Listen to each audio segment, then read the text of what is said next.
Good evening, everyone.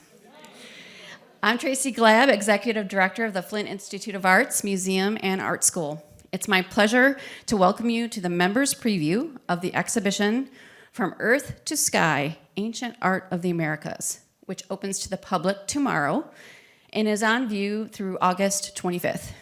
I want to say how much we appreciate our members, all of you. Thank you for being here tonight. We're pleased to host Dr. Kristi Butterwick to present stories of ancient West Mexican art. I'd also like to point out that Mexicanidad is also open in our graphics gallery. This exhibition examines the history of the print portfolio Mexican People, created in the mid-20th century by Mexican artists. I would like to thank Latinx for translating the labels of both of these exhibitions. I would also like to thank El Ballet Folclórico Estudiantil for translating and recording the audio guides in the Earth to Sky exhibition. And they will be here tonight during our reception to perform some music. We have published a book about the exhibition, here it is, and there will be a book signing outside the museum shop. Our scholar who is lecturing tonight, Dr. Kristi Butterwick, is also a featured author in the book, so she will be signing the book, and as members, you receive 10% off. A special thank you to Dr. Jamil Lawand, who could not be here tonight, for making this catalog possible. And for speaking of making things possible, I want to acknowledge our Director Emeritus, John Henry, right there. So if it wasn't for his vision for making this collection come to the FIA possible, there wouldn't be an exhibition here tonight. There wouldn't be a catalog tonight. This amazing collection from the Ted Weiner family, which Kristi will talk about a little bit, is composed of 173 objects, and about 77 are on view. And so just the magnitude of the collection, and his daughter, Gwen, giving it to the museum, wanting the whole collection to stay together and be published and be presented to unite in an exhibition. I was curator at the time, and John really saw the vision for that, and I think you're going to see how wonderful it really turned out. I would also like to thank the Charles Stewart Mott Foundation for their continued support, which is so deeply appreciated and vital to the FIA. I especially want to thank the citizens of Genesee County for demonstrating their support of our programs by means of the Genesee County Arts Education and Cultural Enrichment Millage, which provides free entry to the FIA every day of the week for Genesee County citizens. Of course, a big thank you for Huntington Bank for sponsoring Huntington Free Saturdays, which allows everyone beyond our county free entry to the galleries on Saturdays. And speaking of Saturday, tomorrow, we're having a community day with a performance by El Ballet Folclórico Estudiantil at 2 p.m., along with ceramics and printmaking demonstrations in the galleries and also guided tours. So I encourage you to come. It's free, so bring lots of people with you. Next Thursday, Meditations in Gold, South Asian Jewelry, opens with a Kamareddy family lecture that evening by Dr. Usha Balakrishnan, the expert of Indian jewelry all the way from India here in Flint. So please mark your calendars and come back again next week. Please take a moment right now to silence your cell phones, or watch. In my case, I forgot to silence it. Dr. Kristi Butterwick received her PhD in anthropology from the University of Colorado at Boulder in 1998. Her thesis was about Days of the Dead in ancient West Mexico, and her work focused on ancient West Mexico since then. In October 2022, so last year, actually 2023, there's a typo here, October, no, it was 2022. Yeah, sorry, time flies when you're having fun. October 2022, almost 2 years ago. She was here for a whole week studying the sculptures that you're going to see shortly in the exhibition and writing the essay that appears in the catalog. Her research has resulted in publications and talks for the Art Institute of Chicago, the Metropolitan Museum of Art, and the Denver Museum of Nature and Science, among many other major American museums. Currently, she's researching the origin of agave production and pulque feasts in ancient West Mexico, based on art, archaeology, and biology. Please join me in a warm Flint welcome for Dr. Kristi Butterwick.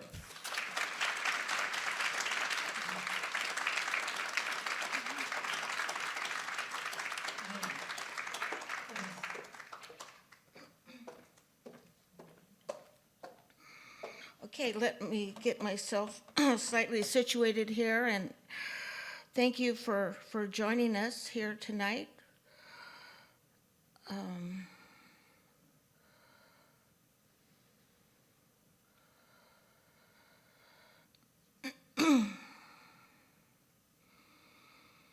There we go.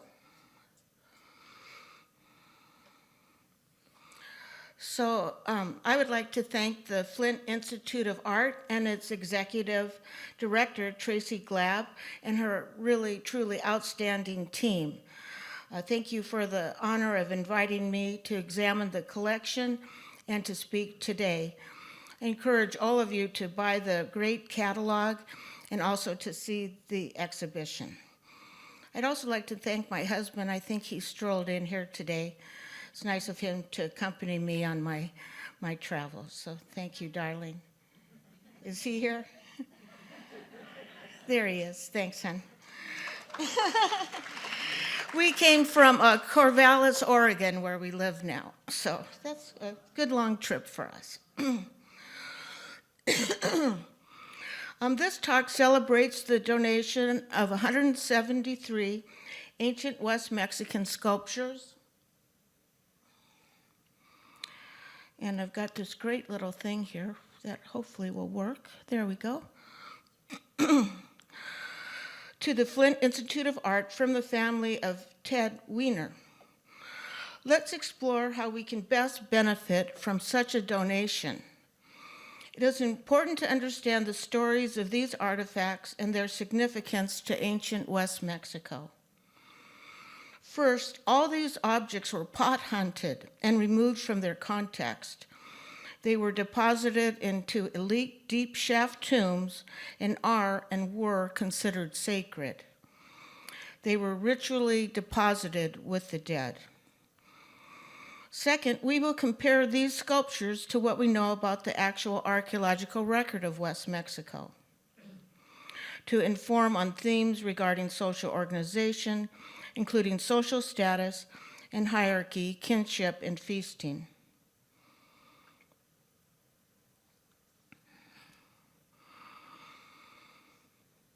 Let's have a show of hands about your awareness of the cultures of West Mexico. Who's been to Guadalajara? Yeah, there we go. Tequila. Yeah, that's great.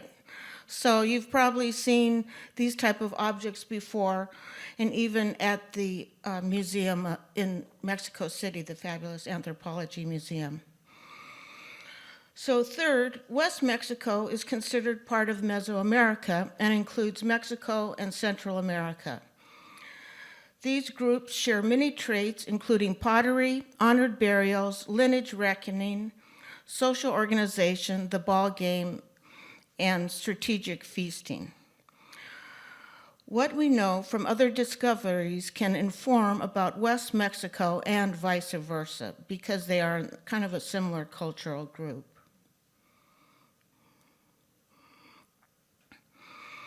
Here we have a map of West Mexico where we're talking about. It's near, let me try this, okay, Puerto Vallarta in here, Colima, Jalisco, and Nayarit to the north, a little bit of Zacatecas in there. Various cultures lived and thrived here from the early classic, about 200 before current era, to 300 current era. So that's considered the early classic period in Mesoamerica. The West Mexican peoples and other early classic groups of the Americas were similar in time to Michigan, from about 1,000 before current era to 1,000 current era, occupied by the Native American Hopewell culture, who are possible ancestors to the Odawa people. Hopewell burial mounds and earthworks are located across your great state of Michigan. So it's really sort of amazing. You can go into so many interconnections between these groups, but we're not going to do that today, but maybe sometime. It's pretty astounding similarities even between people in ancient West Mexico and all the way in Michigan to the southeast and even to the southwest.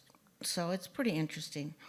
This map of West Mexican shows a highland area of abundant resources, including obsidian, forests, lakes, and rivers, with accompanying edibles, animals, and fish. Corn was a principal crop. The cultures and sculpture types have many names, including Colima, Nayarit, and Jalisco, named for the modern states where the ceramic figures are found. Other names are Zacatecas and Lagunitas, all of which we'll hear about today from the collection of the family of Ted Weiner. Archaeologists have identified that these different types of pottery were often exchanged with different styles found together. So the style does not necessarily designate place of discovery. This insight confirms the presence of trade and competitive feasting among various tribes. What they call competitive feasting strategy is like the potluck, where special gifts and food and drink are given and shared. They require an integrated network of communities. It determines social organization and hierarchy. The richer you are, the more you give. The pottery sculptures were rare gifts and may have been given during feasts to commemorate the honored dead.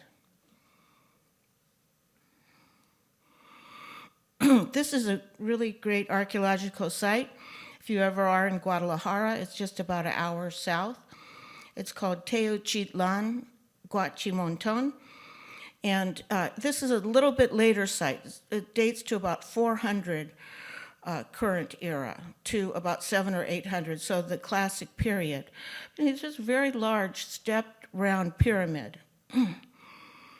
And there's several structures around here. This just happens to be sort of the best one. You can see different structures in here, the main structure here and here. Proof of visiting.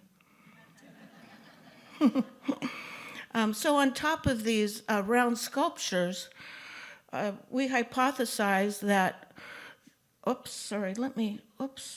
now I'm really in trouble. Whoa, what do I do to go back?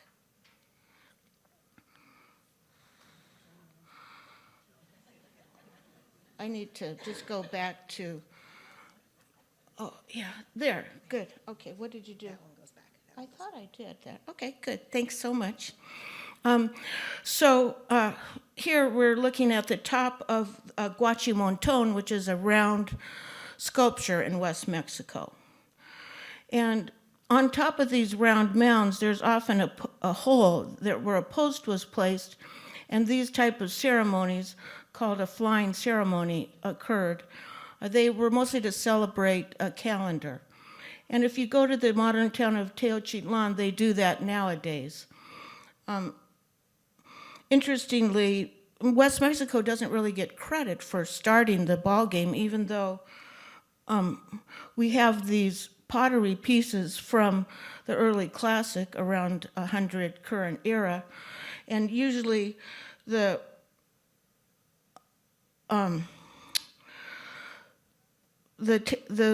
group of the Washtec of Eastern Mesoamerica get credit for starting the ball game, but we have literal proof that it started in West Mexico here with these great figures, which are not in the Weiner collection.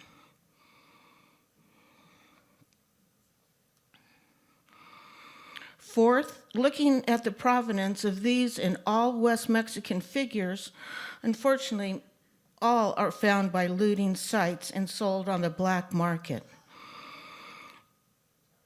As you can see here, just a completely pot-hunted site. They come in with bulldozers and just ransack a site. It's really terrible.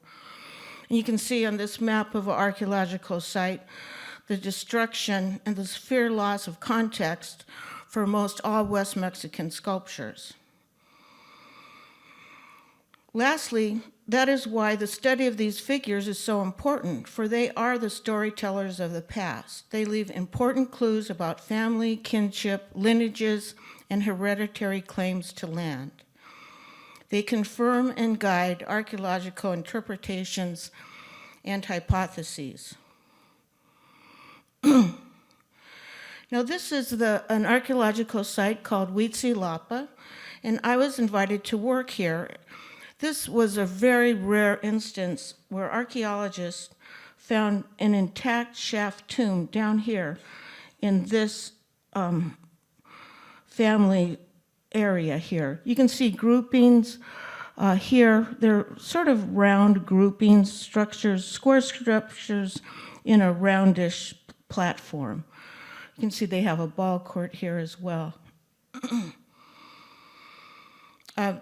Huitzilapa was at the base of Tequila volcano near the towns of Tequila and Magdalena. And this was under the auspices of archaeologists Lorenzo Lopez Mestas and Jorge Ramos de la Vega. They uncovered a complete shaft tomb under a house platform.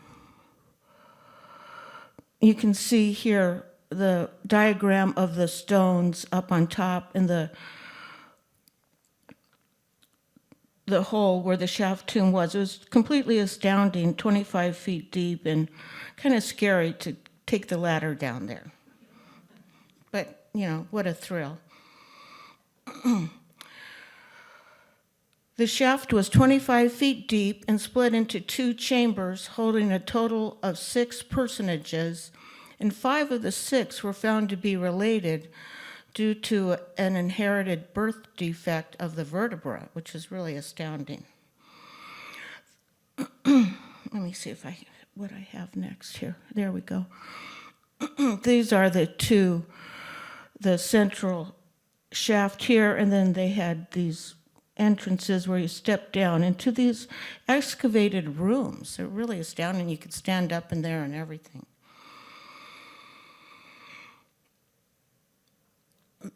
The lone exception was a woman who we think was the marriage partner of the male leader. This archaeological fact confirmed the importance of kinship in honoring the dead.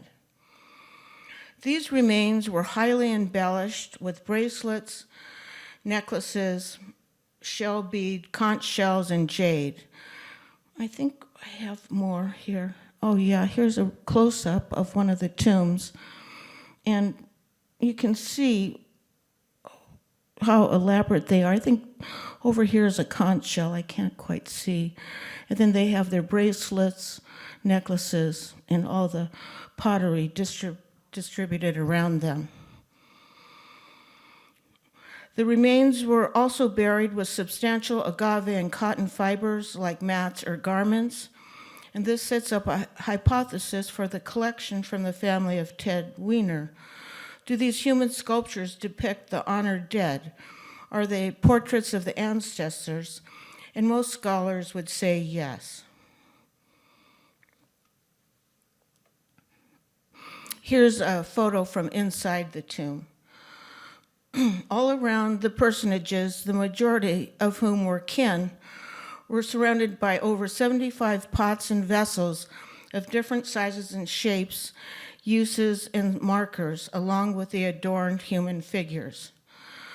This was definitely an elite tomb, and we can hypothesize that the adorned human sculptures from the Weiner collection do reflect the archaeological record.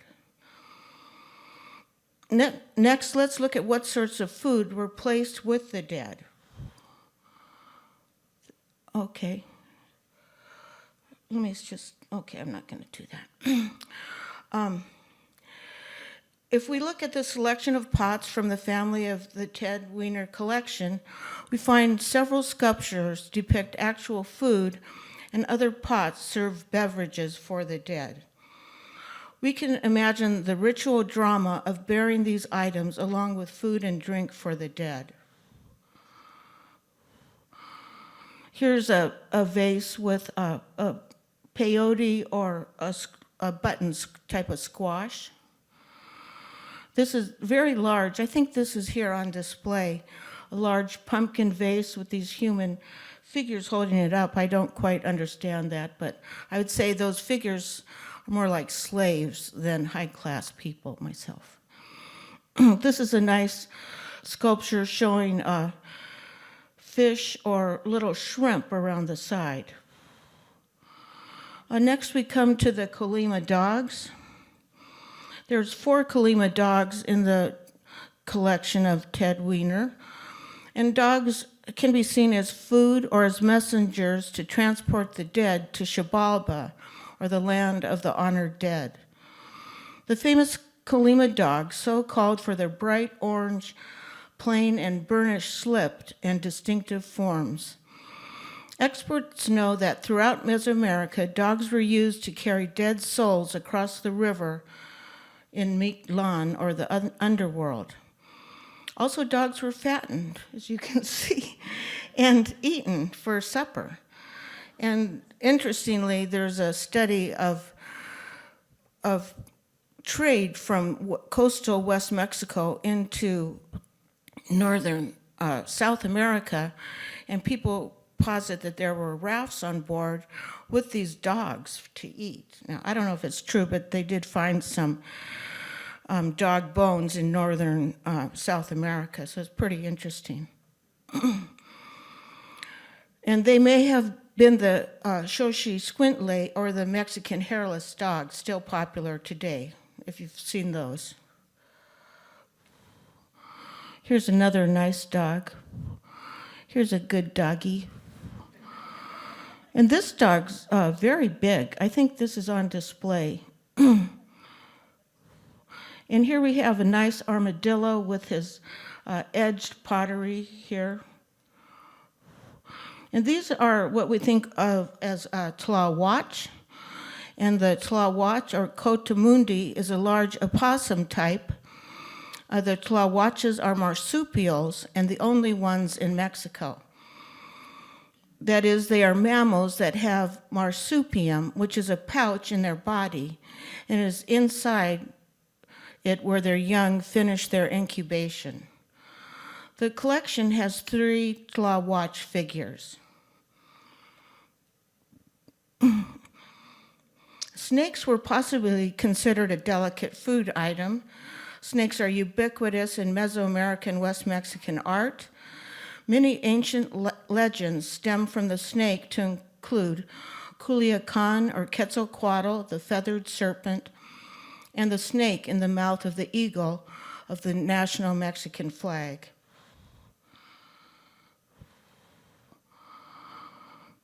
Here's another interesting head and tail, possibly a dog or some other creature. This one is interesting. These are 2 big fish, and this is on display here in the pot. And another, you can really see the shrimp here. And shrimp and crawfish were plentiful in the lakes around ancient West Mexico. This sculpture is also on view here. You might notice that many of these sculptures are also vessels, or a combination of figures such as 2 ducks, which is also a vessel. At Huitzilapa, archaeologists and ethnobotanists determined that food and beverages had been stored in many of the pottery to serve as food and drink for the journey to the underworld. They found paper made out of bark and textiles and mats made from the agave plant and cotton. Dating all to 76 AD, they've got good dates at Huitzilapa, or current era, sorry. Unfortunately, food items were too eroded to discern which food was eaten, although biological studies did determine that the presence of agave tequilensis in one vessel, which is pretty interesting to me.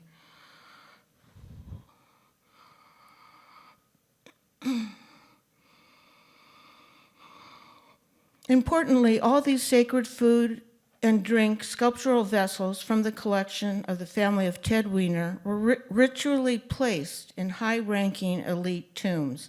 It's very important that that goes in your brain.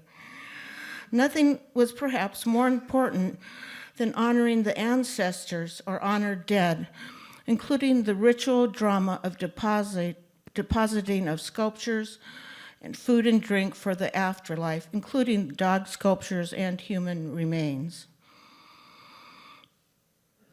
The reason kin reckoning and lineage were an essential part of life is because the living laid claims to valued lands of the dead. With luxury shaft tombs filled with jewelry, sculpture, and food, the living became the leaders through lineage reckoning and death theater. The theater piece said, "These are my ancestors. This is my valuable land." As seen here, oftentimes the ancestors express as male and female pairs, and there's lots of them on display here. Unfortunately, in a collection such as this, it is not known when pairs were buried together or what specific provenance exists, but that's just how it goes. And fortunately, some are linked together, as we'll see. All these may be primordial ancestors in a lineage, including brother and sister pairs as equal inheritors of the land. They could be husband and wife pairs, father-son, father-daughter, mother-son, and sometimes even mother and daughter. All are depicted. It can be safely assumed that leaf shaft tombs were dug to claim lands for the honored ancestors and their heirs. Claiming valuable lands was considered essential to organization and the continuance of high status hierarchies. And we see these both in the tombs and the sculptures. Here's a conjoined pair, a really nice pair.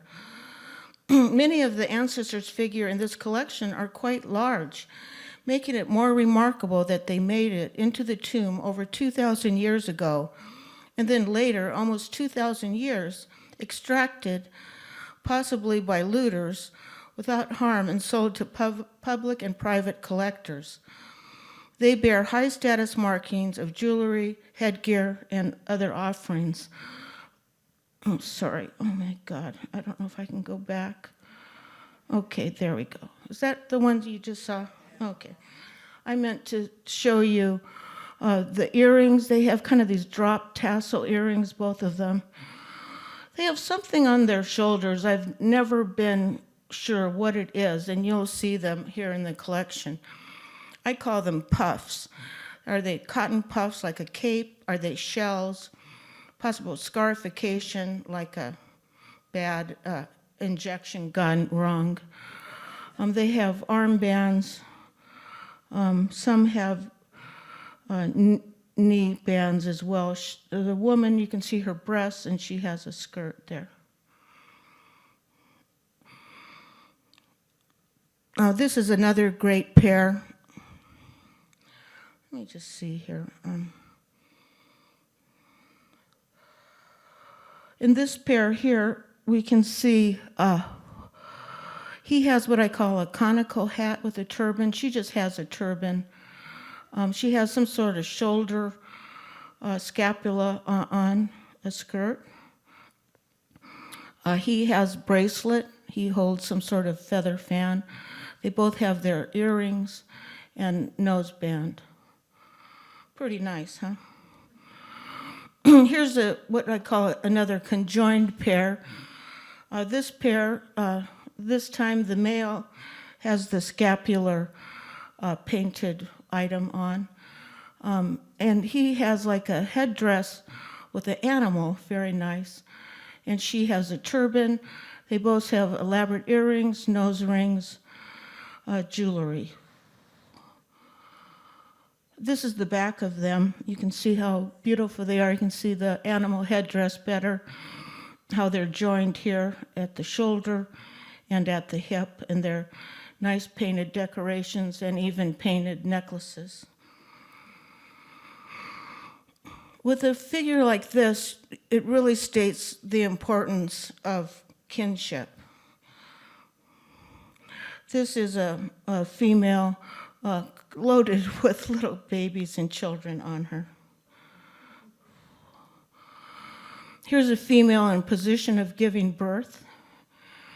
This one is actually giving birth, and it's on display here as well. And so we've been looking at these social identity markers, and we can also see the lineage reckoning from male and females with their specific hats, armbands, and this guy, he has a little loincloth. And we know from codices, this is a Mixtec codice, that all these things were worn, right? So here's a codex. He's got his elaborate animal headdress, his earrings, armbands, and all sorts of different accoutrements. These are all women here, and these are somewhat plain for what overall we've been seeing, but still they have the armbands.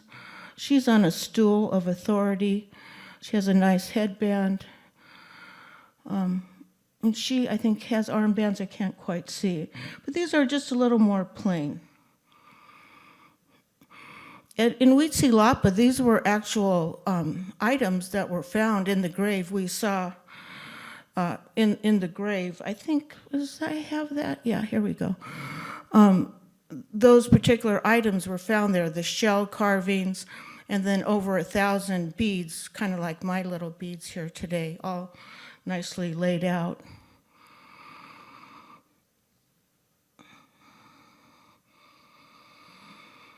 We're going to look at some women figures here. Now, I think it's very significant that there are so many women figures in this collection.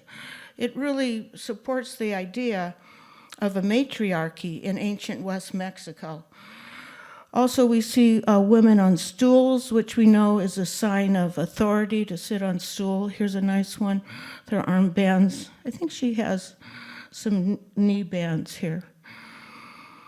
Here's another gal with her breasts, and she's sitting on the stool of a chieftain. And we have a few of these figures that are really great. And here, if you didn't notice them before, you really see these puffed shoulders. If anyone wants to tell me what they think they are, I'm all ears. But she's got her breasts and her little skirt on. She might have holes in her ears. Sometimes they have holes in their ears rather than the earrings. They show that feathers or some other kind of fiber earring would have been placed in them. Here's another gal. And another one. A lot of these are on display here too.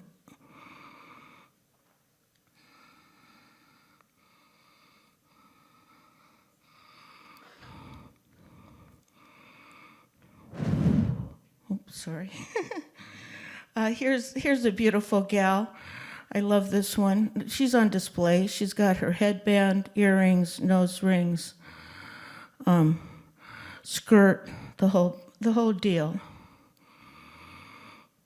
And here's another nice gal. What I like about her is her little cap or her hair, all nicely groomed. See her breasts and her skirt here. This one is prominent here in the exhibit. Again, she's got her little puffs, her skirt. I can't tell from here if she has earrings, probably does, and a nice headdress. This is a separate type from West Mexico, and there are several of these in the Ted Weiner collection. They're called Lagunitas figure, and used to be called Chinese or Chinesco for their slanted eyes. Now they're noted as Lagunitas. They're really gorgeous pieces. I love this one. It's kind of abstract, right? with, just super interesting face paint, a nice black helmet, more face paint,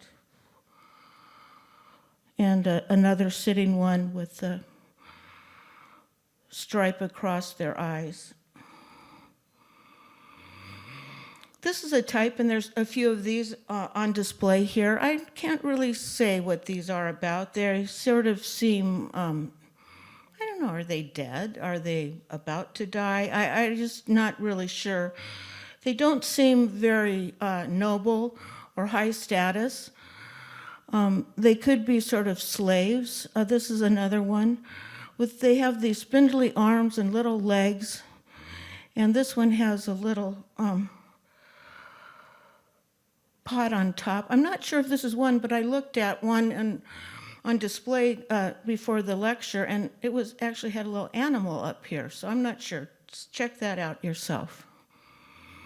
And another of these spindly with the arms folded and not very high status, but I think they're interesting that they're in such a prominent collection like this. And another one.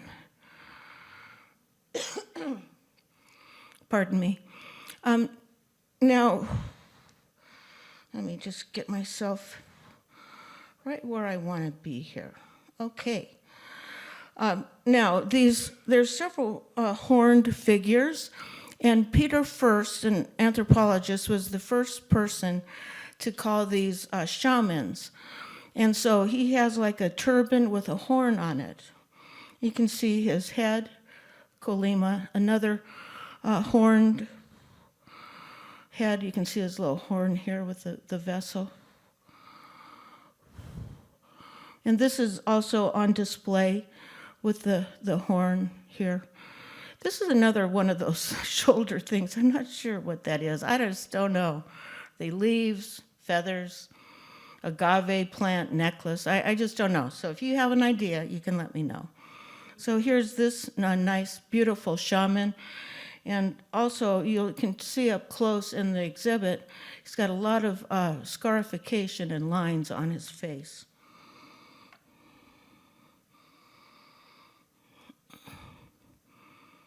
And here's another one with very similar to the last.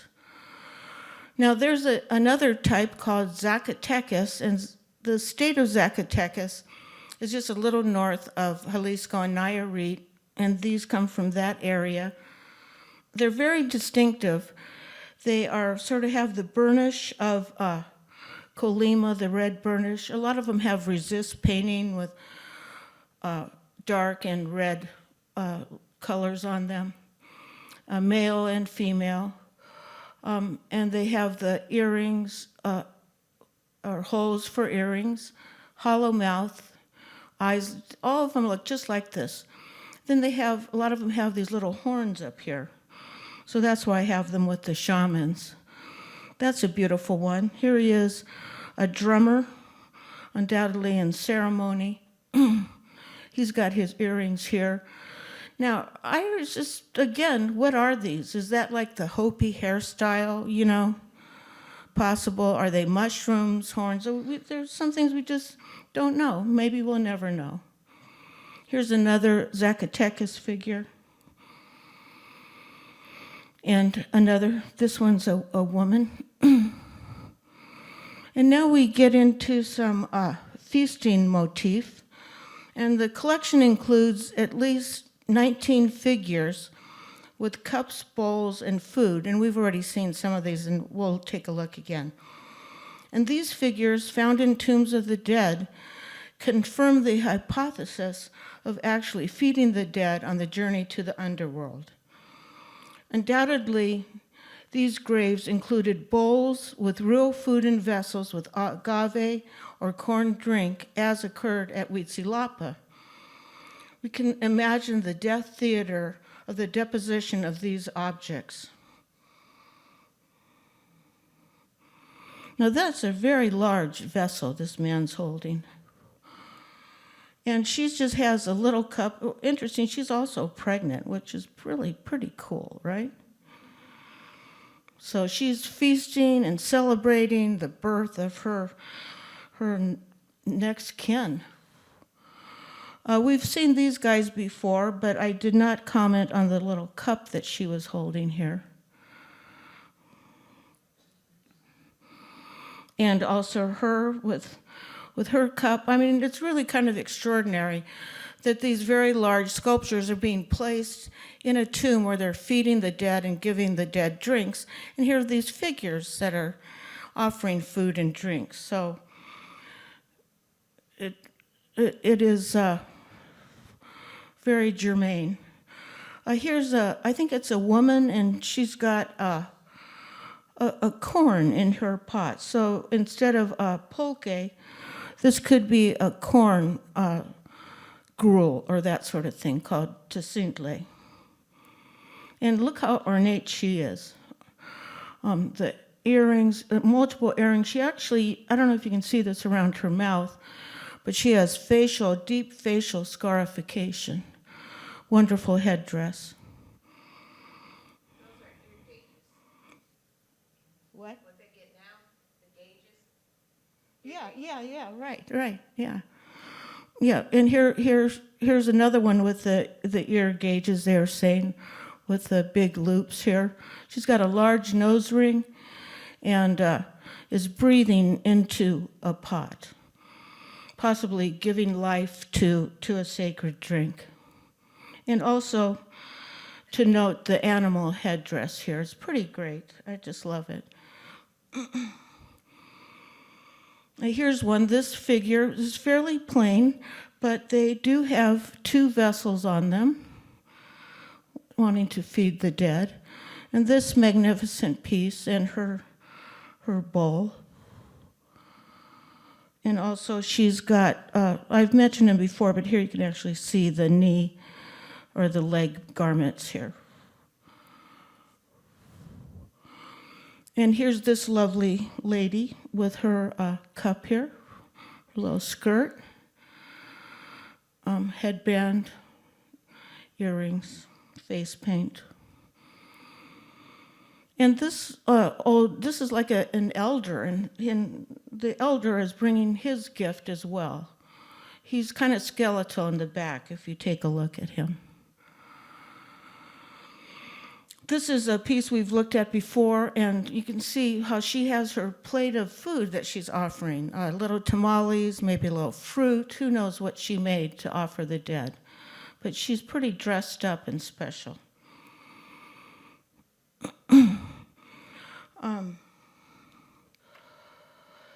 Here we get into some men instead of the women, and there really are not as many men, I don't think, in this collection, which is, to me, just terrific. Here you can see his little genitalia here. He also wears his armbands, his puffy things. He's got a nice headband. This is a ceremonial player. He's playing a conch shell. Conch, of course, are not found in the highlands, where the sculpture would be, but on the Pacific or the Atlantic coast. This is a hunchback male figure, also a vessel. And this is a really nice figure. I like him because he's got this net bag back here. And here we have a ball player. And in the Ted Weiner collection, there are 3 large male figures that hold balls. And they indicate their role as ball players in the ancient West Mexican society. We know that the people of ancient West Mexico played the Mesoamerican ball game from actual ball courts apparent at archaeological sites, as at Teochitlan, Guachimonton, and at Huitzilapa and many other West Mexican sites, and also from the depiction of ball games in modeled scenes. So do you see the little ball he's holding? The ball was solid rubber and could be hit with the hips, but not the hands or the feet.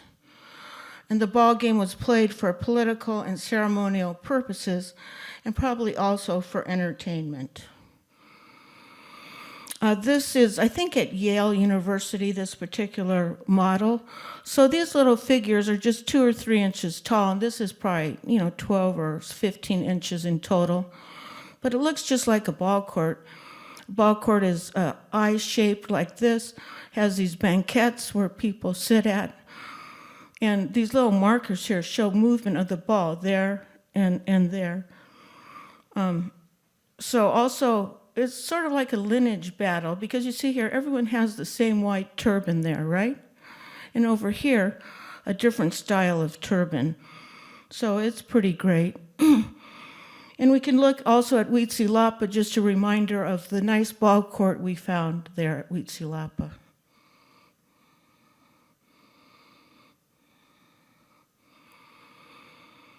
Another motif and present here in the exhibit as well are these important battle and leadership figures, leaders on stools, playing with armbands, and warrior sculptures, such as this. The warrior sculptures with their arrows or shafts, they wear protective clothing of possibly hard leather and agave weaving. He's got a bucket helmet hat, so he's ready. Another one, very similar accoutrements of the bucket hat, his staff, and his armor. This is a male figure, and he's sitting on a stool, so we know he's a chieftain, he's a male in here, and he's got his necklaces and his nice hairdo. This is one of my favorite figures, and they promised me they're going to put it back on display. I'm just joking, no one promised me that, but I was hoping to see it again in person. I just think it's really fantastic. It shows a conjoined pair, and with the main man has a spear, and they have the smaller umbrella person, I call them. Smaller umbrella, man with spear. And it's unusual because these two conjoined figures are one large and one probably smaller female, maybe even a child. And they are joined in 3 places, including his left hand wrapped around her head. And they are shamans in training based on their headgear and for the objects they hold. They both have nose rings and armbands and wear the cotton puffs or shell. They each hold a spear in their raised right arms, his here, and you can't, but there's one right in there. And they wear a cross-type headbands with incisions and button in the front. Their hair is styled in a rooster comb. In the left hand, they hold the one tall flower made of pottery and painted with a sun here, or flower design. And this may be a rare declaration of the flower world in ancient West Mexico, a beautiful fantasy world known in other parts of pre-Hispanic Mesoamerica. This piece is on display here prominently, one of the first pieces you see when you go into the exhibit today. And architectural models have great detail that do tell stories and possibly encourage theatrical enactments. For my dissertation a long time ago, I looked at every possible architectural model I could find, and I found about 100 around the world, all from West Mexico, and they are a fabulous look into the customs of the early people. This architectural model of the family of Ted Weiner collection is 2-walled slab construction with twin peak slab roof. You can see that there. The finish is burnished red with black and white stripes. Inside are a variety of individuals, including 5 that sit along the interior walls. One figure lays down next to a bird. And you can see that very clearly up close in the exhibit. The figures are sort of deteriorated and crumbly, indicating a low firing. And there is an indication of a food offering in there. These architectural models probably depict a burial chamber or a ceremony accompanying death. I have two pictures from ones that I studied that are not in the collection. And looking at these two large architectural models, they show great detail of figures of shared lineage with similar armbands, turbans that you've seen, and the huge figures also in these little tiny figures. It's really incredible.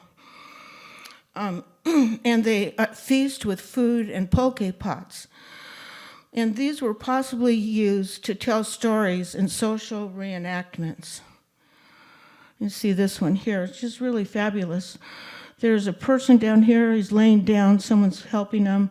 Another down here, they're helping him. And here they're just really partying it up. All these figures, and they've got food and vessels in a big multi-story house with the tomb underneath, just like we had at Huitzilapa. We can feel confident in noting considerable. Let me just go one last slide here, I think. I just look back at Huitzilapa. We can feel confident to noting considerable positive comparisons between the archaeology of West Mexico and these figures. These ancient sculptures from the family of Ted Weiner confirm the following hypotheses. One, the use of architecture for feasts and death rituals. Two, placement of high-status ancestors, men and women, in the shaft tombs, both in human remains and with the pottery. And it's important to document ancestors and kinship in the archaeological record with the fact of the sculptures with females giving birth, female fertility figures, and both female and male chiefs. And we know the celebration of calendar feasts and ancestor feasts for the dead were critical for the living to stake claims of precious lands. Thank you very much. And I think we're going to do questions later during our book signing time. Thank you very much. I really appreciate you coming today. And really this fabulous exhibit that these people put on, it's just first class, and very proud to be part of it and be here at Flint for you guys. Thanks.